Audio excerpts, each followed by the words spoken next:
어, 예수님의 탄생과 관련된 이야기는 성경에 나오는 사복음서 중에도 마태복음과 누가복음에만 나오는 이야기입니다.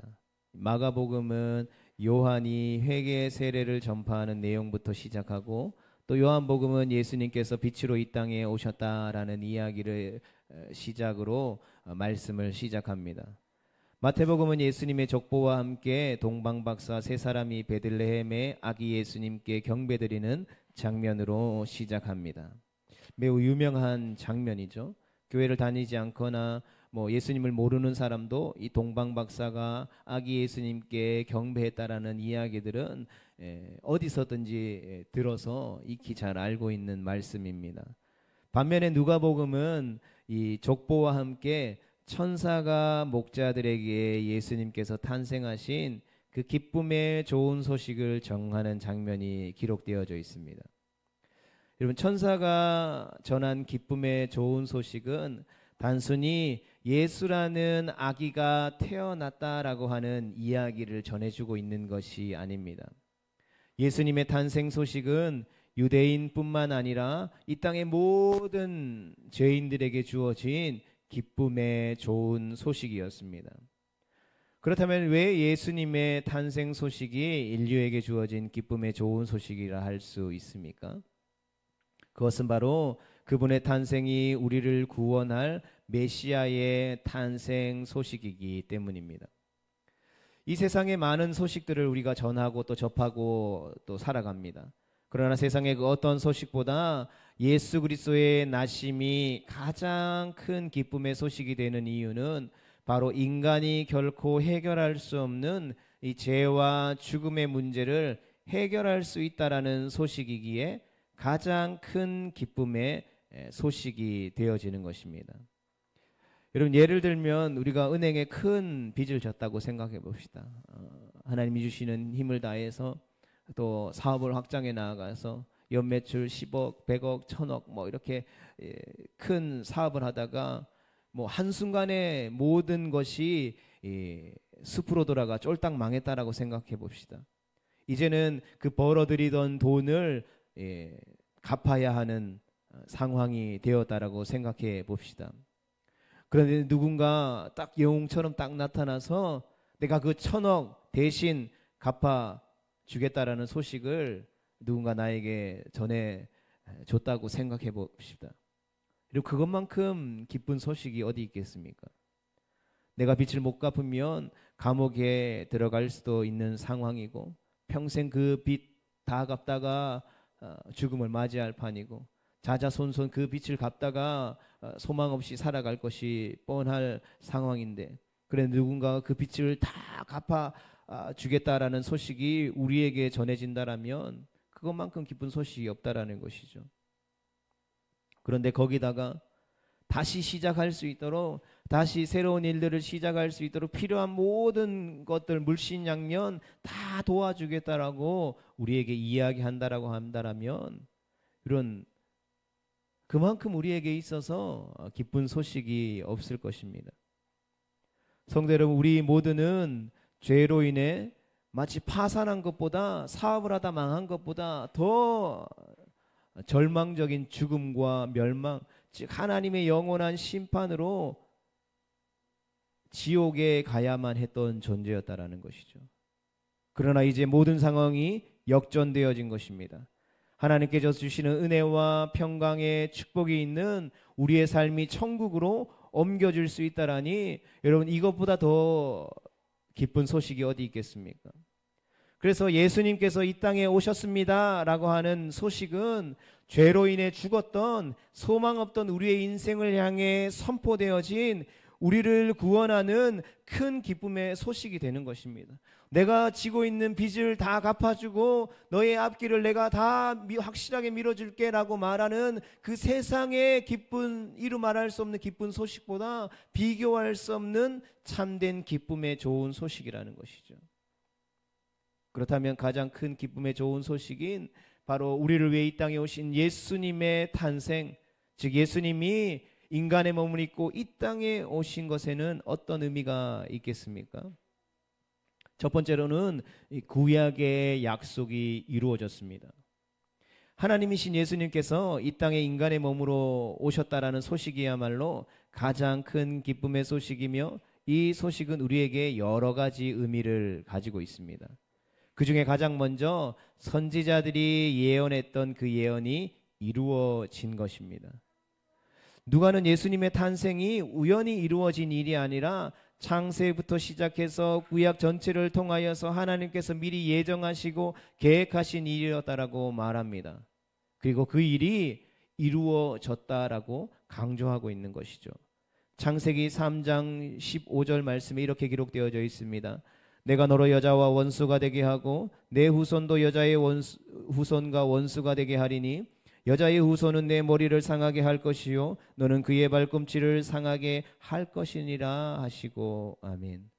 또 구약 성경의 미가서 5장 2절 말씀에 보면 베들레헴 에브라다야 너는 유다 족속 중에 작을지라도 이스라엘을 다스릴 자가 내게서 내게로 나올 것이라 그의 근본은 상고의 영원에 있느니라 했습니다.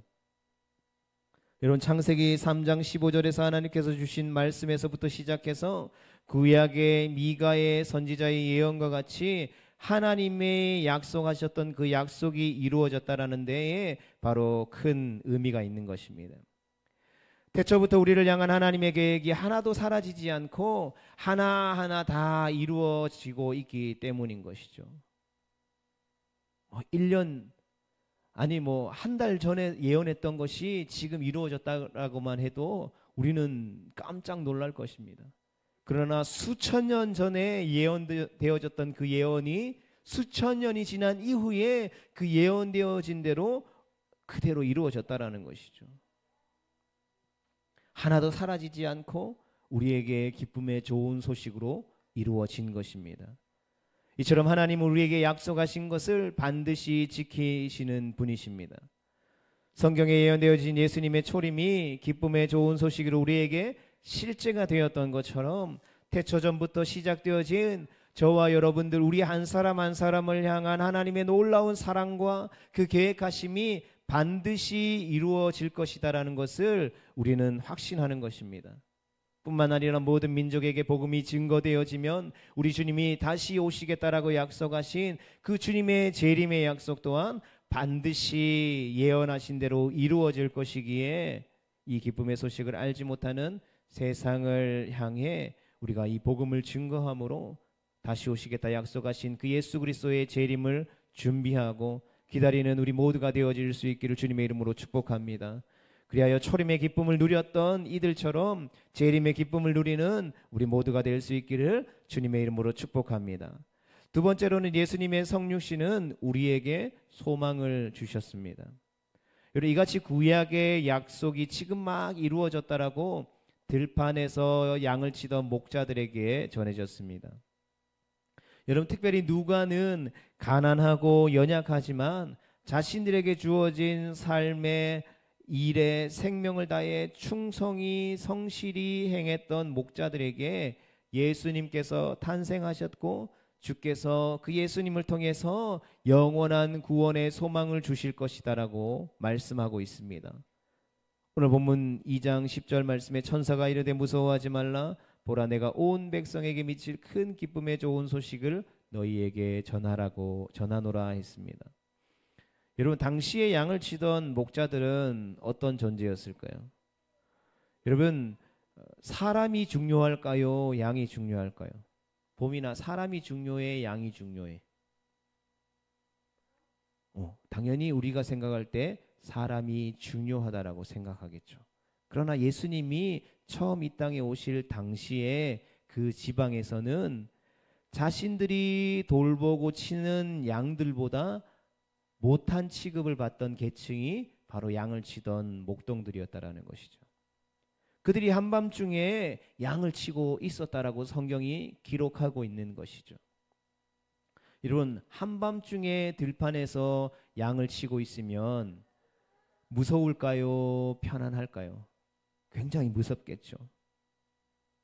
어제 주일 예배 마치고 그 이재관 성도님이랑 이렇게 차 타고 가면서 6.25 때 여기 막 백현리 골짜기로 피난 다니던 그 이야기를 들으면서 막 그 산골짜기에 늑대들이 아이들을 막 잡아갔던 그 이야기들, 기억들이 있다는 그 이야기들을 들었는데 굉장히 신선했습니다.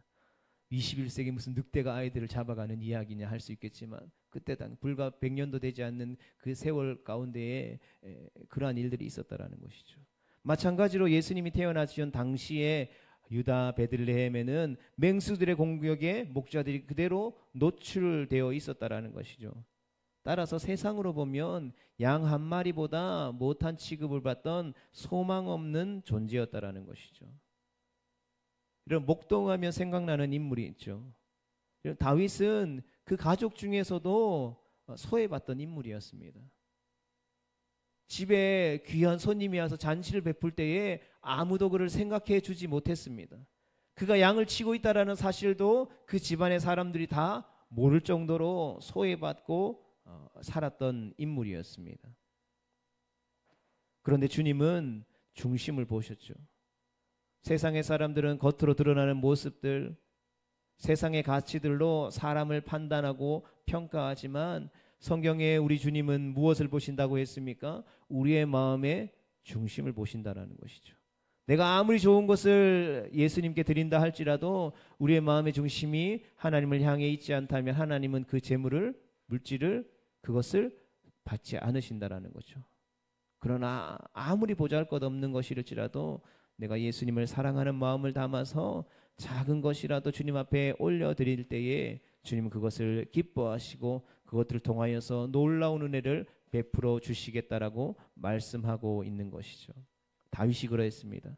목동처럼 소망 없는 인생이었지만 그 마음의 중심에 하나님을 향한 마음이 있었습니다. 하나님을 찬양하고 그 가족이 자기를 소중하게 생각하지 않지만 가족들을 위해서, 자신이 돌보는 양들을 위해서 최선을 다해 충성되이 성실히 행했고 하나님 그 마음의 중심을 보셨고 자기의 백성 이스라엘을 맡길 왕으로 낙점하신 것이죠. 그리고 아무 소망 없는 목동이었던 어린 다윗에게 선지자 사무엘을 통하여서 기름을 부어 왕으로 세웠다라는 것입니다. 하지만 그런 소망 없는 자들에게 여전히 큰 기쁨의 소식이 증거되어진 것이죠. 소망의 소식이 전해진 것입니다. 그리하여 우리 주님은 모든 이들의 소망이 되셨습니다. 주님이 우리 가운데 찾아오신 그 가장 낮고 천한 인간의 모습으로 오신 그 성육신의 모습은 그 어떠한 턱도 주님의 복음이 나아가는 길을 막을 수 없다라는 것을 친히 목자들을 통해서 보여주셨다라는 것이죠. 이 땅에 그 어떤 소망 없는 인생이라도 예수 그리스도를 만나기만 한다면 소망을 얻고 구원을 얻을 수 있다라는 것, 왕 같은 제사장으로 택함 받아 하나님의 나라 백성으로 살아갈 수 있다는 가장 큰 기쁨의 좋은 소식, 소망이 되었다라는 것입니다. 그래서 예수님의 탄생의 소식은 매일매일 먹고 사는 고단한 삶과 죄악의 문제를 해결하지 못한 영혼들, 그리고 로마로 인하여서 고통과 압제를 당하던 유대인들 뿐만 아니라 사망의 그늘에 앉아 울고 있는 온 인류를 구원하실 가장 큰 기쁨의 소식이 되신 것입니다. 슬픈 마음 있는 사람이 있습니까? 예수님의 이름을 믿기만 하면 영원토록 변함없는 참된 기쁨과 평안을 얻게 된다라고 말씀해 주시는 것입니다. 그리고 이 큰 기쁨의 좋은 소식은 2000년이 지난 훌쩍 지난 오늘날까지도 죄로 인해 고통당하는 모든 인류를 위한 진정한 구원의 소망이 되심을 우리는 확신합니다. 그리고 이 소망을 붙드는 자는 절망의 현실 속에서도 참된 기쁨과 평안을 누리며 살아가게 된다라는 것 또한 확신하게 되는 것입니다. 바라기는 우리를 위해 이 땅에 오신 예수님께서 그 주시는 참된 소망을 누리며 나아가는 복된 성도들 되어질 수 있기를 주님의 이름으로 축복합니다.